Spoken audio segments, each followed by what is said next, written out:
What if you could build a plane that was invisible?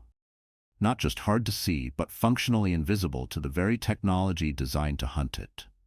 In the 1970s, that was pure science fiction, until a handful of engineers in the desert decided to make it a reality. The resulting machine, the F-117 Nighthawk, was more than just an aircraft. It was a radical new philosophy of warfare, born from a desperate Cold War need. It was an idea so powerful, it forced engineers to break all the rules of aviation, to literally throw the book on aerodynamics out the window, all to achieve the impossible, true invisibility. This isn't just the story of a plane, it's the story of how a secret weapon, conceived in the shadows, changed the very nature of power in the skies.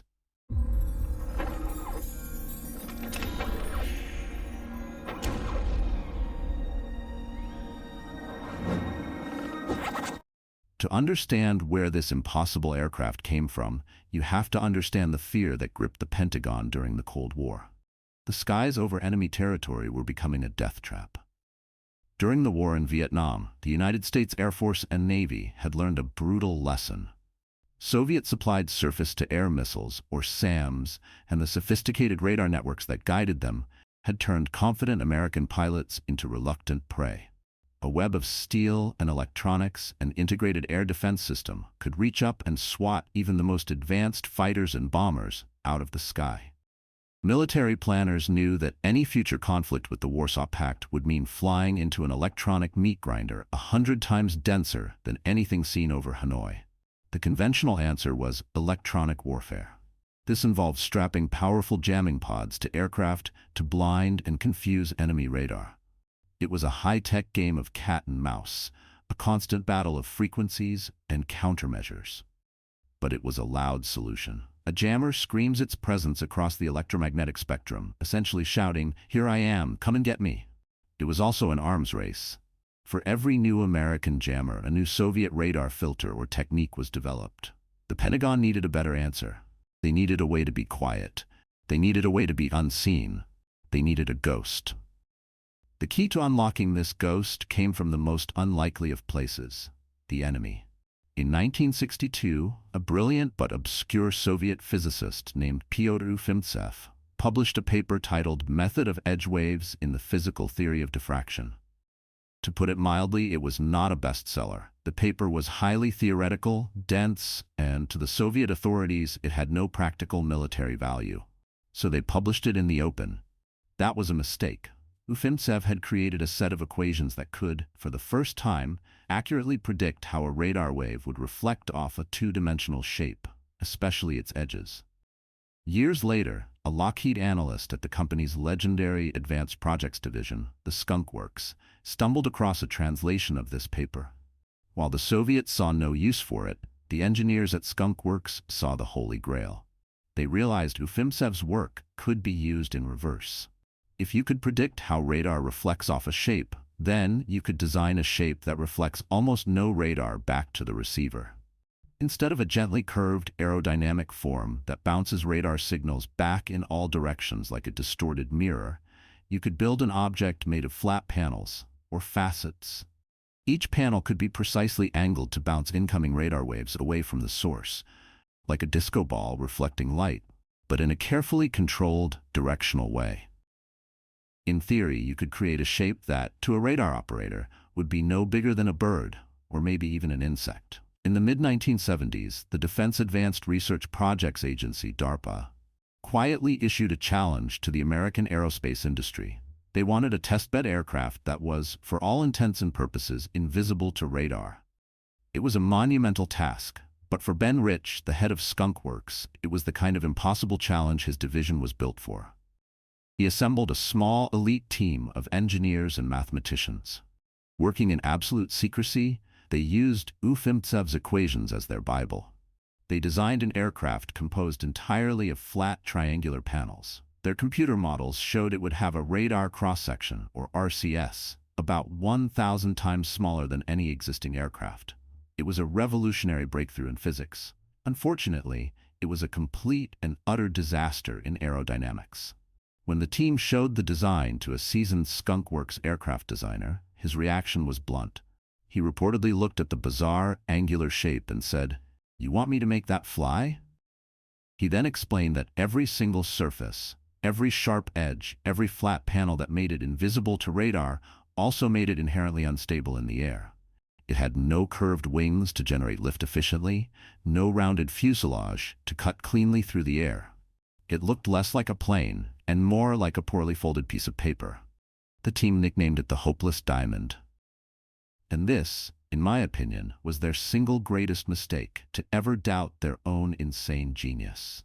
Because what looked hopeless on paper was about to become the most feared weapon in the sky. The only way to make the Hopeless Diamond fly was with another piece of cutting-edge technology, a fly-by-wire flight control system. Because the aircraft was so unstable, no human pilot could possibly make the thousands of tiny control adjustments per second needed to keep it from tumbling out of the sky.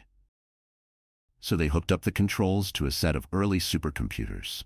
The pilot would tell the computer where they wanted to go, and the computer would translate that into a constant, lightning-fast dance of the control surfaces, taming the beast and forcing it to fly. It was less like piloting a plane and more like balancing a marble on a dinner plate in the middle of an earthquake. In 1977, after just 20 months of development, 2 demonstrators were secretly built under a program codenamed Project Have Blue. At the super-secret test site in the Nevada desert known as Area 51, the strange, black-painted machine took to the air. It flew. It was twitchy, unstable, and had all the grace of a falling brick, but it flew. More importantly, when the test radars were pointed at it, it vanished. The concept was proven. The Hopeless Diamond was not so hopeless after all. The ghost was real. With the stunning success of Have Blue, the United States Air Force immediately and secretly ordered a full-scale production version. This program, Senior Trend, would create the aircraft that the world would eventually come to know as the F-117 Nighthawk. But the journey from a wobbly demonstrator to a combat-ready weapon was immense. Making the aircraft invisible was about more than just its shape. Every single detail had to be engineered for stealth. The skin of the Nighthawk was coated in a top-secret radar-absorbent material, or RAM. This black, slightly soft material was designed to soak up radar energy like a sponge, converting it into a tiny amount of heat rather than reflecting it. The engines, a pair of non-afterburning General Electric turbofans borrowed from the FA-18 Hornet, were buried deep inside the fuselage. Their circular intakes were covered by fine metal grills to hide the spinning engine fans, a massive source of radar reflection from prying radar waves. The exhausts were even more revolutionary. They were flattened into long, narrow slots, called platypus exhausts. This design mixed the hot engine exhaust with cool bypass air and vented it over special heat-absorbing tiles, dramatically reducing the aircraft's heat signature to thwart infrared-guided missiles. Even the things you wouldn't think of had to be managed. The cockpit glass was coated in a microscopically thin layer of gold to stop radar waves from getting inside and bouncing off the pilot's helmet. Every panel, every access door, every screw had to be perfectly flush. A single misplaced screw could make the entire aircraft light up on a radar screen like a Christmas tree. The whole machine was designed to have no sharp 90-degree angles, which act as perfect radar reflectors. Every surface joint was covered with special putty or tape. Maintenance crews had to be fanatically precise. This wasn't an airplane. It was a delicate, black magic instrument. To fly this secret weapon, the Air Force needed a new kind of pilot. They were recruited from the best fighter squadrons, but they had to be willing to disappear. They were sent to a remote, hidden airbase at the Tonopah Test Range in Nevada. Their lives became a strange nocturnal existence. They would sleep during the day and fly the Nighthawk only at night, in total radio silence, to avoid both visual and electronic detection. They couldn't tell their families what they were flying or even where they were based. They were ghosts, flying a ghost plane. Inside the single-seat cockpit, the pilot was presented with a workload unlike any other. The F-117 had no radar of its own. A radar dish is a huge bullseye for enemy sensors. This meant the pilot was flying completely blind in an electronic sense. Every single turn, Every climb, every weapons release point for the entire mission was pre-programmed into the aircraft's advanced inertial navigation and computer systems before takeoff. The pilot's job was to monitor the systems, follow the green line on their display, the yellow brick road as they called it, and be ready for the critical moment, the attack. For its offensive punch, the Nighthawk carried a simple but deadly payload. A pair of GBU-27 Paveway 3 laser-guided bombs, each weighing 2,000 pounds. It used a forward-looking infrared and a downward-looking infrared turret to find the target, paint it with a laser invisible to the naked eye, and release the bomb to ride that beam of light down to a direct hit. It was a silent, surgical killer. The world remained completely unaware of this phantom aircraft for almost a decade. But in 1988, the Pentagon finally admitted it existed, releasing a single, grainy, and deliberately distorted photo. The speculation that had been whispered in aviation circles for years was finally confirmed. The United States had a stealth fighter. But the true test of this revolutionary weapon was yet to come. It wouldn't have to wait long. And here is the crucial moment where the theory of stealth would be tested by the reality of war. The most expensive, most secret project in military history was about to be unleashed, and nobody, not even its creators, knew for sure if the ghost was ready for the fire. The F-117's first taste of combat came in 1989, during Operation Just Cause, the American invasion of Panama. Two Nighthawks were tasked with dropping bombs near a barracks for the Panamanian Defense Forces, aiming to stun and disorient the soldiers without causing significant casualties.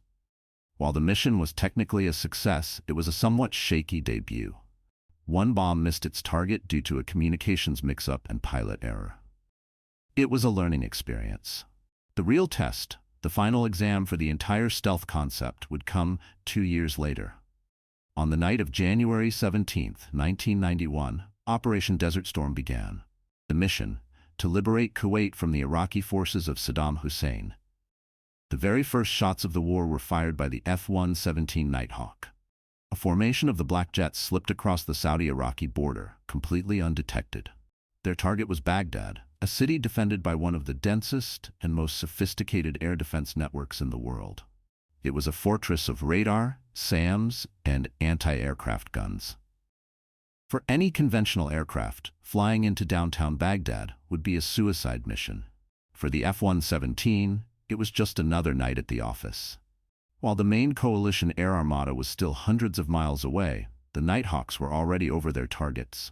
They hit critical command and control centers, communications hubs, and air defense headquarters. A single laser-guided bomb slammed into the AT&T building in central Baghdad, the nerve center of Iraq's military communications. The lights in the city went out. The Iraqi military was deaf, dumb, and blind before they even knew the war had started. For the next 43 nights, the F-117s owned the night sky over Iraq. They flew with seeming impunity, striking the most heavily defended targets with pinpoint accuracy. The psychological impact on the Iraqi defenders was devastating. They knew they could be attacked at any time, from any direction, with absolutely no warning. There would be no air raid siren, no blip on a radar screen, just a sudden, violent explosion. The Nighthawks became the boogeymen of the war, the untouchable phantoms of the night. During the entire conflict, despite flying over 1,270 sorties, not a single F-117 was so much as damaged by enemy fire. It was a stunning, almost unbelievable performance. The gamble on stealth technology had paid off more spectacularly than anyone could have imagined. The F-117 Nighthawk had proven itself as the silver bullet in the Air Force's arsenal. It had become a legend. But even legends can bleed. For 8 years after Desert Storm, the Nighthawk's reputation for invincibility was absolute. It was the weapon of choice for the most dangerous missions, the tool the president called on when a message had to be sent with precision and without risk. So in March of 1999, when NATO began its air campaign over Yugoslavia to stop the ethnic cleansing in Kosovo, the F-117s were once again called to lead the way. The Serbian air defenses were old, mostly Soviet-era systems, but their commanders were clever, and they were determined to do the impossible, to shoot down a ghost. On the night of March 27, 1999, an F-117 with the call sign Vega 31, piloted by Lieutenant Colonel Darrell P. Zelko, was flying a mission against a target near Belgrade. The weather was poor, and the Nighthawks were flying predictable, repeated routes into the target area, a degree of complacency that had crept into the force. A Serbian air defense unit, under the command of Colonel Zoltan Dani, was waiting. They had studied the Nighthawk. They knew its stealth wasn't perfect in visibility, but rather a drastic reduction in detection range. They theorized that by using their old radars on long wavelengths and making other modifications, they might, just might, get a fleeting glimpse of the stealth jet. They also used smart tactics. They would keep their main radars off, using spotters to try and visually or audibly track the aircraft. They would then switch their radar on for just a few seconds at a time, hoping to get a lucky shot. On that night, they got lucky. For a brief moment, as Vega 31 opened its bomb bay doors to attack, a moment that momentarily increases the aircraft's radar cross-section, Dani's unit got a lock. They fired a salvo of SA-3 Goa missiles. In the cockpit, Zelko's missiles rocket past him in the clouds. He felt a moment of relief, thinking they had missed. Then he saw the third one. It was coming right for him. The missile's proximity fuse detonated, and the massive explosion tore off a large part of his left wing. The supposedly invincible Nighthawk, the ghost of Baghdad, was now a crippled, falling wreck. Zelko ejected into the cold Serbian night, parachuting into enemy territory. The impossible had happened. A $1.5 billion stealth aircraft had been shot down by a 1960s-era missile. The shoot-down of Vega 31 was a profound shock to the U.S. Air Force and a massive propaganda victory for Serbia. An urgent and massive combat search and rescue operation was launched. For hours, Zelko hid on the ground, evading Serbian search parties, until he was finally rescued by an Air Force combat rescue team in a helicopter. The world now knew that stealth was not invisibility. The ghost could be killed. The wreckage of Vega 31 was collected by the Serbians, and pieces of it were reportedly shared with Russian and Chinese engineers, giving America's adversaries their first close-up look at its top-secret stealth technology. So what would you have done in that situation? Ejecting behind enemy lines, knowing you were the pilot of their greatest trophy. It's a chilling thought. The loss of Vega 31 marked the beginning of the end for the F-117's frontline career. The mystique of untouchability was gone. Furthermore, new, more advanced stealth aircraft were on the horizon, like the B-2 Spirit bomber and the F-22 Raptor and F-35 Lightning II fighters. These new aircraft were all-aspect stealth, meaning they were stealthy from all angles, not just the front, and they were far more aerodynamically capable. The Nighthawk, with its subsonic speed and limited maneuverability, was a first-generation product, a brilliant but specialized tool that was being superseded. In 2008, the United States Air Force officially retired the F-117 Nighthawk in a ceremony at Holloman Air Force Base. The remaining aircraft were flown to their original secret home at the Tonopah Test Range, where they were carefully mothballed and placed in climate-controlled hangars. The story of the Wobblin' Goblin, it seemed, was over. But the ghost had one more trick up its sleeve. A few years after their official retirement, aviation enthusiasts and photographers started spotting them. Strange, black, angular jets were seen flying in the Nevada skies. The rumors were true. The F-117s were flying again. The Air Force eventually admitted that a number of the Nighthawks had been kept in flying condition. Their mission now is just as secret as their original one. They are used as stealth aggressors, acting as enemy aircraft in training exercises to test the capabilities of the Air Force's newest fighters and radar systems. They are also used as test beds for new stealth coatings, sensors, and electronic warfare equipment. The original Ghost is now helping to train the next generation of ghost hunters. The legacy of the F-117 Nighthawk is hard to overstate. It was a machine that should not have been able to fly, a bizarre collection of angles and secret materials that looked like it came from another world. But it did fly, and in doing so, it proved that the radical concept of stealth was not just viable, but a game-changing, war-winning technology. It was never a fighter, and it wasn't particularly fast or agile. It was a weapon of psychological terror, a surgical instrument that could reach into the heart of an enemy's defenses and tear them apart before they even knew they were under attack. It was the original ghost in the machine, the black jet that owned the night, and forever changed the way wars are fought. So the next time you look up at the night sky, remember the Nighthawk. Remember the engineers who took a Soviet physicist's obscure theory and turned it into a weapon of impossible power. And remember the pilots who flew alone, in total darkness, deep into enemy territory, armed with nothing but secrecy and the unwavering belief that they could not be seen. If you found this deep dive into the shadows of military technology as fascinating as I did, consider arming our subscription button with a click. It's the only way to ensure our future historical sorties appear on your tactical display. Now, a question for the comments. The F-117 relied entirely on pre-planned routes. In an age of rapidly changing battlefields and artificial intelligence, is that kind of rigid mission planning completely obsolete, or is there still a place for it? Let us know your strategic thinking below. Thank you for watching.